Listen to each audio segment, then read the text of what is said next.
There will never be a point in your time in your life where it's the right time to do a great thing. If you're waiting for that perfect moment, that perfect timing, it's not going to happen. You know what you have to do? You have to create the perfect time and the perfect opportunity and the perfect situation. So that a lot of people become comfortable. They stop growing. They stop wanting anything. They become satisfied. People getting ready to go to jobs that they don't like. Jobs that are making them sick. You see, when you're not pursuing your goal, you are literally committing spiritual suicide. When you have some goal out here that you're stretching for and reaching for that takes you out of your comfort zone, you'll find out some talents and abilities you have that you didn't know you have. When the messenger of misery visits you, what are you going to do? What will keep you in the game? There are things that you think you'll never need to know, that you may only need to know one time in your life, but that could save your life because you had that knowledge.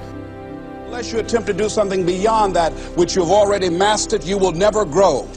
What is it that you looked at some point in time and you decided that you couldn't do it, that you talked yourself out of it? You're waiting on your next door neighbor to make it happen for you. It may not happen. If you're waiting on your mother or your father, they may be so ancient in their thinking that they don't understand this opportunity that you have. And if you're waiting on them, it may never get done. You don't beg average people to be phenomenal. You don't beg good people to be phenomenal. You just are phenomenal, and you will attract phenomenal. What reason can you remember that you can call on, that you can reach on, that can make you get back up? Find that reason.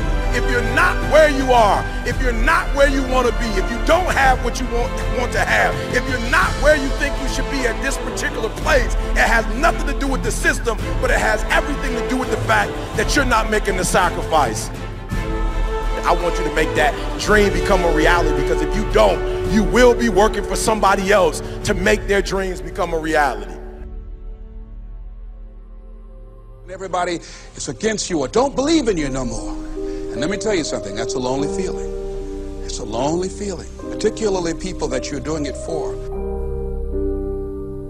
Most people take their greatness, take their ideas to the graveyard with them. Listen to me, if it was easy, everybody would do it.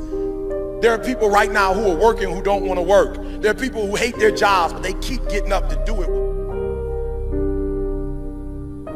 The wealthiest place on the planet is the graveyard. Because in the graveyard we will find inventions that we never ever were exposed to. Ideas, dreams that never became reality. Hopes and aspirations that were never acted upon. Question is, what are you going to do with your time?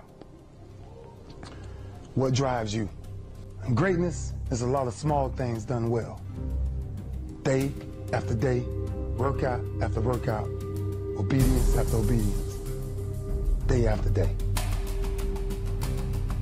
When things don't work out for you, when things happen that you could not anticipate, what are the reasons that you can think of that can keep you strong?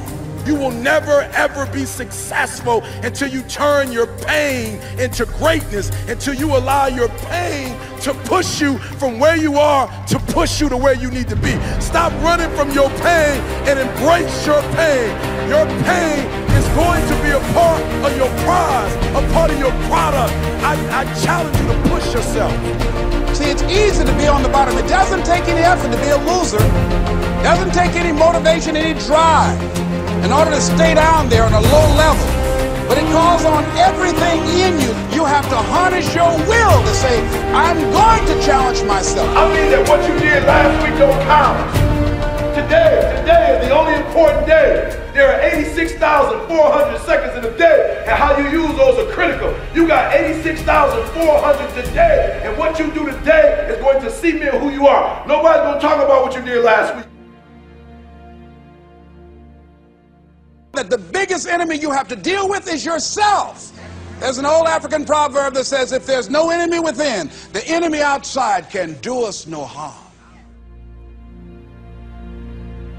You you have this opportunity of a lifetime. It means absolutely nothing if you don't take advantage of it in the lifetime of this opportunity. I got a saying that when life knocks you down, try and land on your back, because if you can look up, you can get up. If you want a thing bad enough to go out and fight for it, to work day and night for it, to give up your time, your peace, and your sleep for it, if all that you dream and scheme is about it, and life seems useless and worthless without it. See, it's time now. If you want to make this your decade, you've got to start saying yes to your life. You've got to start saying yes to your dreams, yes to your unfolding future, yes to your potential, as opposed to saying no. When you die, die on E. Leave no dream left behind, guys. Leave no opportunity left behind. When you leave this earth, accomplish every single thing you can accomplish. Listen to me, you're going to be here one day, but you'll never get here if you give up, if you give in, if you quit. And finally, guys, you got to want to succeed as bad as you want to breathe.